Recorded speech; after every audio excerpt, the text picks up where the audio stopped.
Good evening, I'm Jason Vio. This is CBC Windsor News. Thank you so much for watching. A women's shelter in Windsor often discharges those they help into homelessness, the start of a new plan that hopes to change that. Plus, an increasing number of police officers have been in the downtown core over the last month. We'll hear from the chief on how that initiative is going. An East Windsor sports bar that served as a community gathering place is closing. Residents reminisce about what they call a local institution. And some consider this to be Canada's most photographed house. Now, these pictures will be the only way to see the Guyot House in Chatham-Kent. A shelter in Windsor will soon be another step closer to adding more transitional housing for women. But as the CBC's Jennifer Lagrassa tells us, while the housing need is immediate, it's unclear when the project will get built. In the next few weeks, this land will be getting dug up. It's going to be getting cleaned, a first step in building 40 transitional housing units for the women who use the emergency shelter right here at Hiatus House. Transitional housing provides temporary shelter, often for 1 to 2 years, along with social supports for people who are at risk of or are experiencing homelessness. Hiatus House often takes in women who are leaving violent relationships, but they can only stay for 6 to 8 weeks. One of the biggest frustrations I think that the shelter staff feel, along with the women when they're being discharged, is that they really have nowhere to go. A lot of the time they have nowhere to go, and the staff struggle to discharge women to nothingness. Often women will bounce between shelters, couch surf, or at worst, go back to an abusive relationship. That's something that advocates are trying to prevent, as the death of women by men, femicide, is becoming an increasing risk. Calls to address this crisis heightened in Windsor after the death of Zara Boulay. She was a 36-year-old woman whose estranged husband has now been charged with her murder. The entire system is not really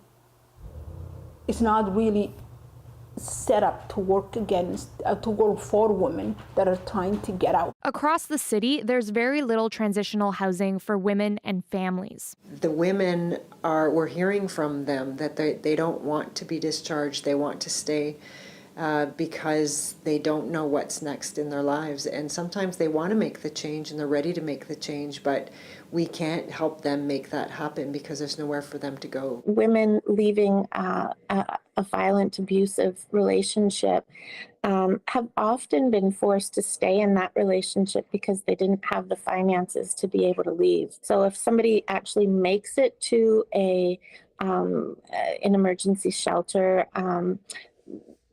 then they have to try to get some housing, and their finances might not be in place. Experts say for a long time, transitional housing wasn't seen as a priority, but it's become clear that that's what women need, because it's about more than just shelter. It's educational, employment, and childcare supports that allows them to do the work to get better. We've talked with our partners about being able to wrap supports around her to make sure that we can give her the best possible chance for success. Advocates say housing is needed now, but it's not easy to build. Hiatus House is looking at a $22 million price tag to bring those housing units right here, and it's looking for upper levels of government to help.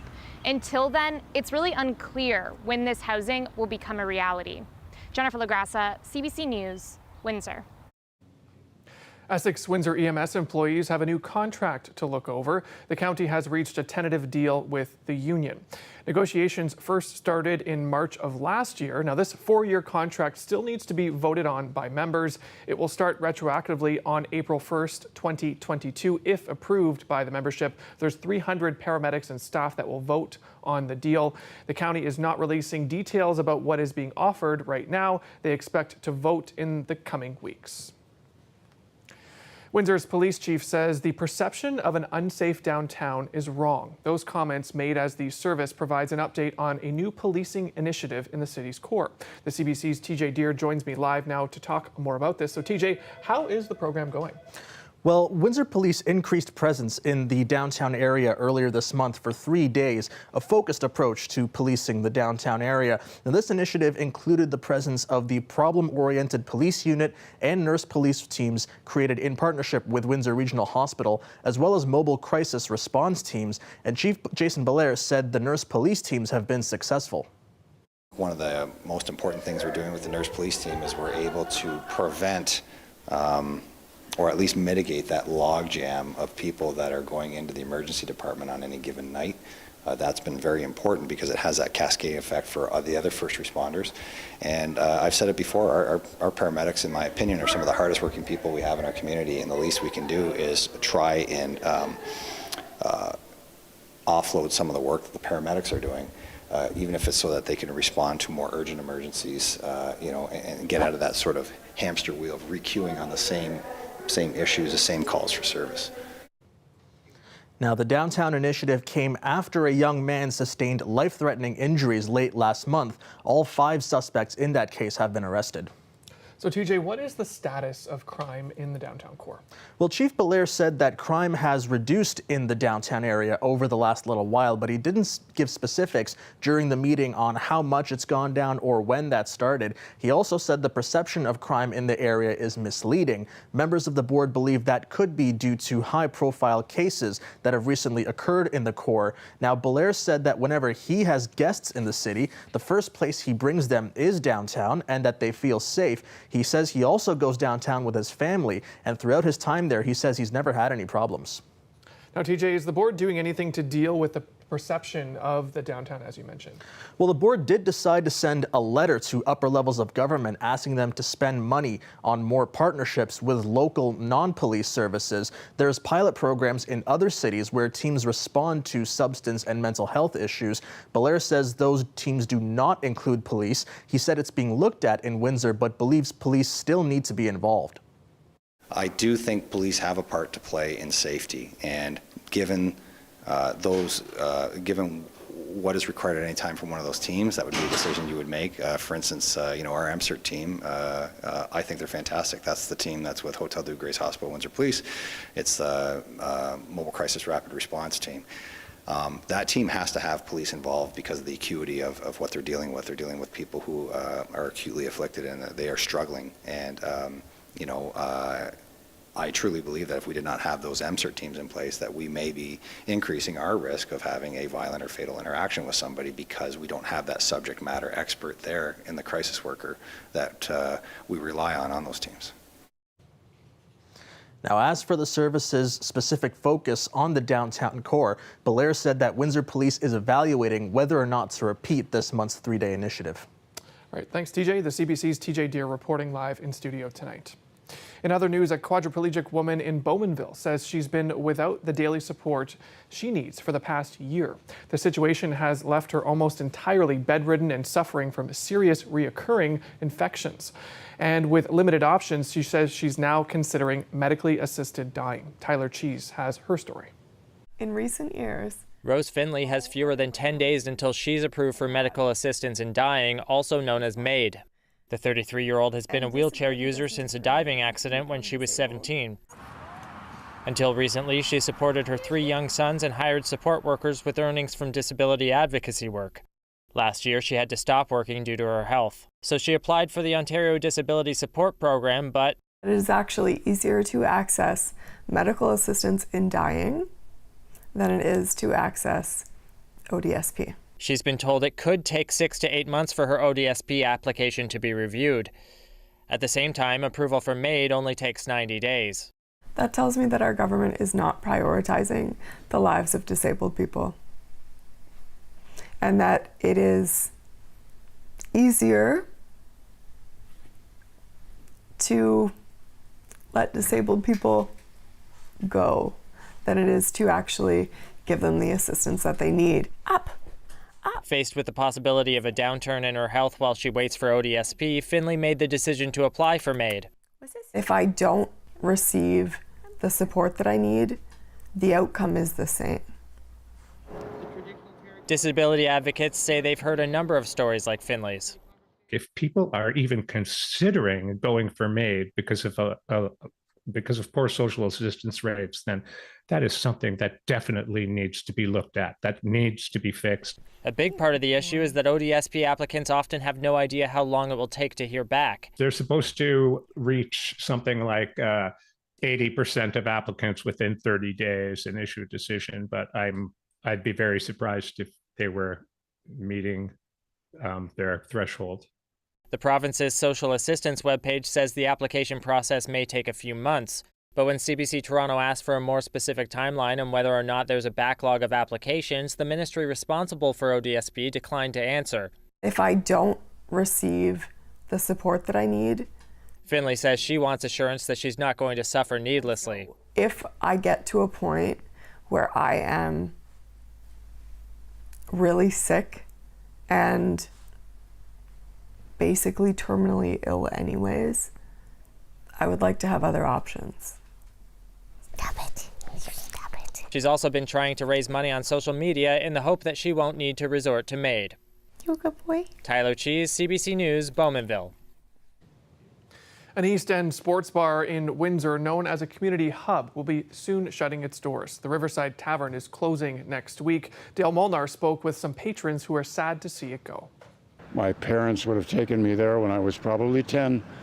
78-year-old Joe Olette has fond memories of the Riverside Tavern. He says it will be missed in the community. When I was a kid, I can remember Riverside Tavern having special hours on Holy Saturday so that the Catholics could go there after midnight mass and have breakfast. So they were very accommodating. It was an institution even then in the 50s. The restaurant at the corner of Lausanne Road and Wyandotte Street East has been a favorite meeting spot for generations of people. Tom Laporte, the president of Riverside Minor Baseball, says he met his wife there. He says before the pandemic, the owners were very big supporters of local sports teams and got involved themselves. Yeah, it's really sad to see. They've been a longtime sponsor of Riverside Baseball, and the children of the owners there played here at Riverside Baseball. They were a longtime supporter of us, and we'll miss them from that point of view for sure. We spent a lot of fundraisers there, a lot of suppers there, meet the family there. It was a good place to meet. Kids loved the pizza, liked putting their sauce on it. There's a place to go. Well, see, I used to live on St. Paul here till my wife passed, 2015. I lived there for 35 years. We used to come over here. That was our local restaurant. Pizza place, chicken wings, enjoyed that, yes. And I knew the people as well. Would you like to see somebody else buy it and keep it going? I would like to see someone else to buy it, yes, of course. CBC News has not been able to connect with the owner to find out a reason why the restaurant is closing. It has only been open 4 days a week lately. The last day will be June 30th. Dale Molnar, CBC News, Windsor.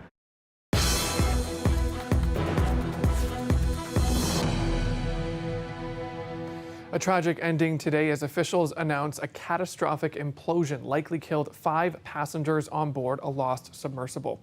The U.S. Coast Guard found debris from the mini sub scattered through the search area in the Atlantic Ocean, including near the wreck of the Titanic that passengers had paid to see. Chris Reyes has the story.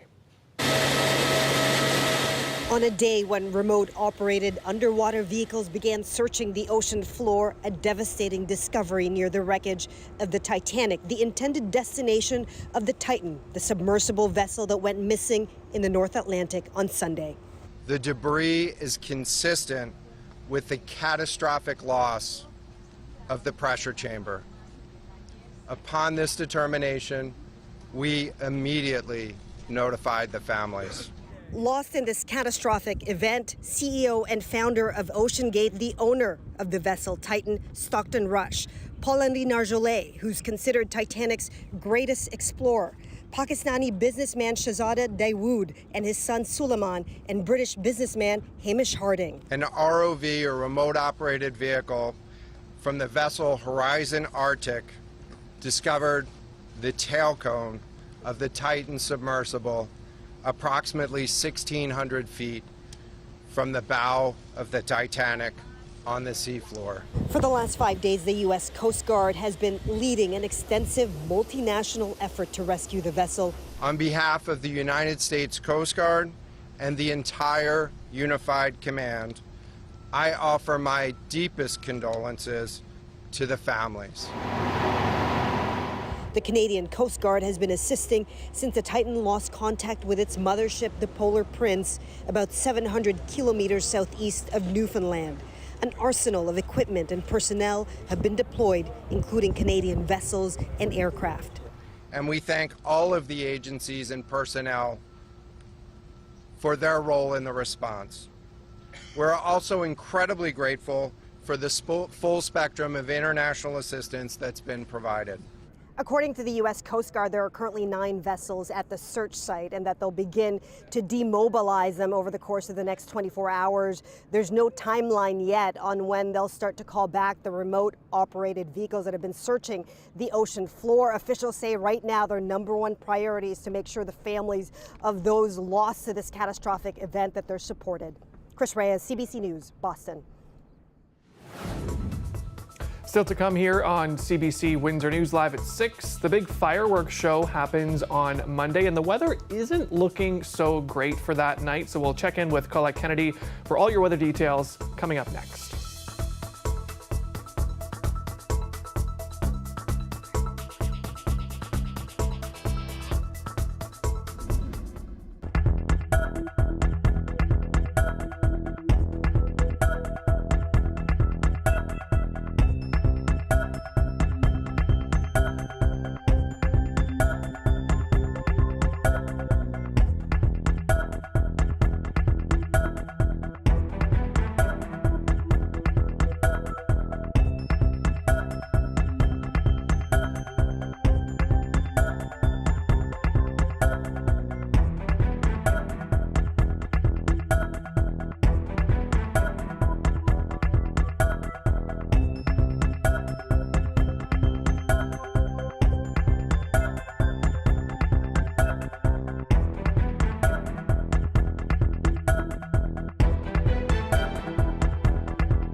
A house in Chatham-Kent people believe is the most photographed house in all of Canada has been torn down. Now this is what the guide house now looks like, a pile of dirt after a destruction order was completed this week. Here's though what it once looked like, a crumbling farm home surrounded by bushes on a well-kept grassy field. Photographers from all over have visited the house. The home had been a staple of the Talbot Trail, first built in the 1850s. The local council in that area said it was now a safety hazard. You can find more photos like these ones on our website, cbc.ca/Windsor.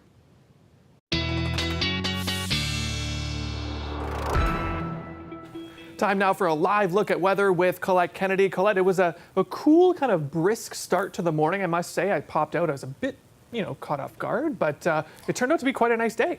Yeah, quite a nice day, but really what you're feeling there, or we're feeling, is that pattern change that we're into. So, we've had several days with that ridge of high pressure really strong and in place and protecting the heat and the sunshine, and now we're getting into that transition where that heat really continues those right here across northern Ontario. And it's such a contrast to, things have stabilized a bit in the west, but you've got 20s here, and we're talking about some 30s still in this region in northern Ontario, and those dry conditions. There it is, Moosonee, the hot spot in Ontario today and in all of Canada, and still holding at this hour at 33 degrees. So those very dry conditions there persist, and as we've got a frontal boundary coming in with some lightning strikes along there, just really hopeful that we won't see any more forest fires sparking up. But just some mid-20s, Windsor at 25, Chatham-Kent there 22, and Sarnia 22 as well. And there's a little humidity there, so you can still feel those dew points up a bit. It's not oppressive in any manner, but it pushes us closer to that 30 degrees in terms of the feel-like temperature. Now, as that ridge breaks down, it's allowing some of the cloud cover to come in, a few pop-up showers. Haven't seen much of that on the radar for a few days. And really, as that ridge moves off, it's an area of low pressure that's kind of pushing some of those showers up from the south to north, and that has been sitting there for several days waiting, trying to make its way in, and it just hasn't been able to. So we're seeing as that changes that we get more cloud cover through the night tonight, and then get into some more organized showers moving through into tomorrow morning. And we find that really from southwestern Ontario towards the Niagara region, a little spotty up into cottage country, but then it kind of breaks apart, and then we'll see another wave developing. So that's how it's going to be in nature, not continuous all day. I would definitely have the umbrella around for Friday. It's certainly going to come in handy. And then as we go into Saturday, we get into not only a chance of that, but maybe the odd convective stuff, because the sun's actually going to be coming back out. So we will have improving conditions through Saturday, and then into Sunday, we get into a chance of some of these pop-ups again. I want to go into that in a little more detail here as we go into the 5-day forecast, because we know we have the fireworks show coming up Monday night. So overnight tonight, 17, cloudy conditions, some rain showers tomorrow morning, and that temperature again kind of sitting there a little bit cooler than where we had been, and certainly cooler than our friends in northern Ontario. Saturday, improving conditions, 27.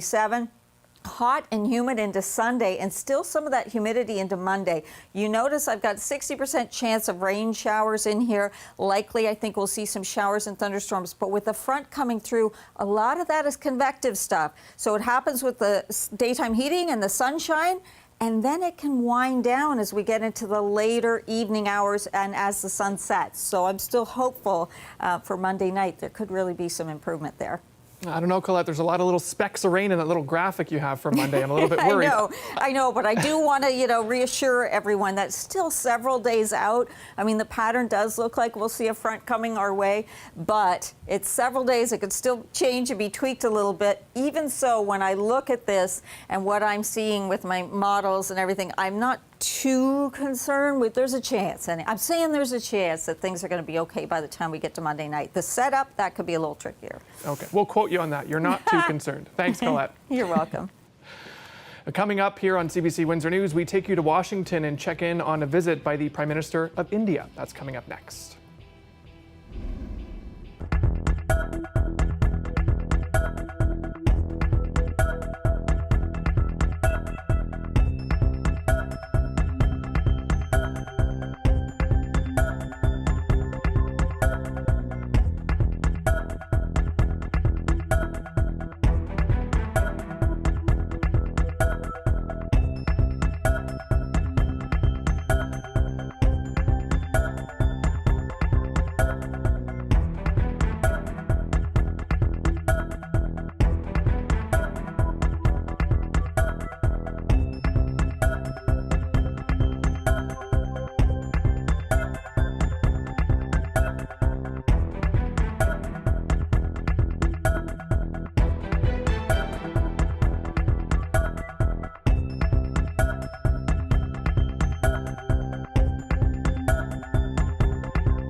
The Prime Minister of India is in Washington today meeting with U.S. President Joe Biden.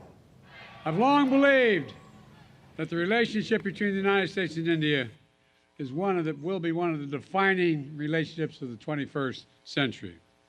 Two proud nations whose love of freedom secured our independence.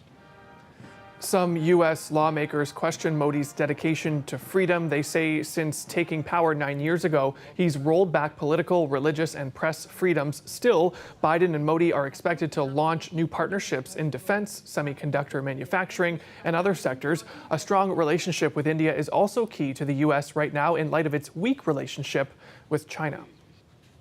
Beijing set a new record today for the hottest day ever in June, prompting residents to keep cool any way they could.